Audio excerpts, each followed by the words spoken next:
বন্ধুরা, আজকের গল্প শীতের কষ্ট। মা এখনো আসছে না কেন? আমার তো খুবই ঠান্ডা লাগছে। মা তুমি তাড়াতাড়ি ফিরে এসো, আমি যে ঠান্ডায় থাকতে পারছি না।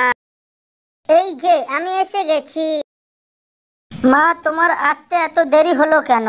আমার না খুবই ঠান্ডা লাগছে, তুমি তাড়াতাড়ি আগুন জ্বালাও মা। আর তোকে এই ঠান্ডায় কষ্ট করতে হবে না, আমি এক্ষুনি আগুন জ্বালাচ্ছি। এরপর টুনি ঘরের মধ্যে আগুন জ্বালায়। তারপর টুনি ও মুনি মিলে সেই আগুনের তাপ নিতে থাকে। তাপ নিতে নিতে টুনি বলতে লাগলো, এই ভাঙা ঘরে তোকে নিয়ে আর থাকা যাবে না। এই ঘরটাকে এবার মেরামত করতে হবে। কাল সকালে যে করেই হোক কোনো না কোনো একটা উপায় বের করেই ছাড়বো। পরের দিন সকালে টুনি ঘরের কাজ শেষ করে জঙ্গলের মোড়ল ঈগলের কাছে যায় ও বলতে থাকে, মোড়ল মশাই, আমাকে কিছু টাকা ধার দাও না গো। বাসাটা পুরনো হয়ে গেছে, জায়গায় জায়গায় ভেঙে গেছে। ওই জায়গা দিয়ে হু হু করে ঘরে ঠান্ডা বাতাস ঢুকছে। এই ঠান্ডায় বাসায় থাকতে খুবই কষ্ট হচ্ছে। টুনির এমন কথা শুনে ঈগল বলতে লাগলো, শোন টুনি, আমি তোকে টাকা দেব, কিন্তু সময় মতো টাকা ফেরত দিতে না পারলে তখন কিন্তু টাকার সাথে সাথে সুদও দিতে হবে। ঠিক আছে মোড়ল মশাই, আমি এতে রাজি। এই নে টুনি, এতে 5,000 টাকা আছে, তুই এটা নিয়ে যা। এরপর টুনি ওখান থেকে চলে আসে ও জঙ্গলে একটা নতুন বাসা বানায়। নতুন বাসা দেখে টুনির ছোট্ট মেয়ে মুনি খুবই খুশি হয়। কি মজা, কি মজা, আমরা এবার নতুন বাসায় থাকবো। আমাদের আর ঠান্ডা লাগবে না, আমাদের আর কষ্ট হবে না। মুনির কথা শুনে টুনি বলতে লাগলো, হয়েছে হয়েছে, এবার বাসায় গিয়ে পড়তে বস যা। এইভাবে বেশ কিছুদিন কেটে গেল। একদিন টুনি বাসায় ফিরতে খুবই দেরি করলো। টুনির দেরি দেখে মুনি বলতে লাগলো, মা এখনো বাসায় ফিরছে না কেন?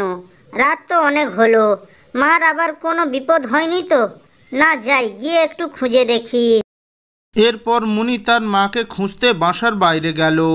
ও কিছু দূর যাওয়ার পর মুনি তার মাকে রাস্তায় পড়ে থাকতে দেখে। মুনি তার মায়ের কাছে নেমে আসে। মুনি দেখলো তার মা সাপের কামড়ে মারা গিয়েছে। মুনি খুব কাঁদতে লাগলো। মা তুমি আমাকে ছেড়ে কোথায় চলে গেলে মা? এখন আমি কি করব? এইভাবে বেশ কিছুদিন কেটে গেল।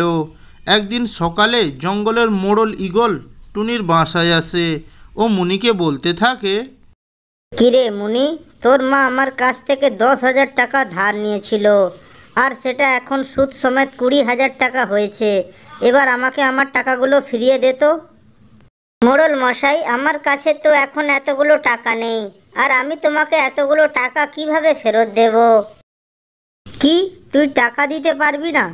তাহলে এখনো এখানে দাঁড়িয়ে আছিস কি করতে? বেরিয়ে যা, বেরিয়ে যা এই বাড়ি থেকে। আজ থেকে এ বাড়ি আমার। মোড়ল মশাই, আপনি এমনটা করবেন না। আপনি বাসা থেকে বের করে দিলে আমি এই শীতে কোথায় গিয়ে থাকবো? মোড়ল মশাই মুনির কোনো কথাই শোনে না। মুনিকে বাসা থেকে বের করে দেয় ও বাসায় তালা লাগিয়ে ওখান থেকে চলে যায়। এদিকে মুনি বাসার বাইরে বসে বসে কাঁদতে লাগলো।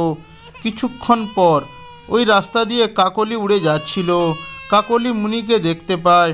কাকলি মুনিকে জিজ্ঞেস করে, কি হয়েছে তোমার? তুমি কাঁদছো কেন? এরপর মুনি কাকলিকে পুরো ঘটনাটি বলে। মুনির কথা শুনে কাকলি বলতে লাগলো, এই শীতে তুমি বাসার বাইরে থাকলে তোমার শরীর খারাপ হতে পারে। আমি বাসায় একা থাকি, তুমি বরং আমার বাসায় চলো, তুমি আমার সঙ্গে থাকবে। এরপর মুনি কাকলির সঙ্গে তার বাসায় চলে যায়। ভিডিওটি যদি ভালো লেগে থাকে তাহলে ভিডিওটিতে একটি লাইক করে চ্যানেলটি সাবস্ক্রাইব করে আমাদের পাশেই থাকবেন। ধন্যবাদ।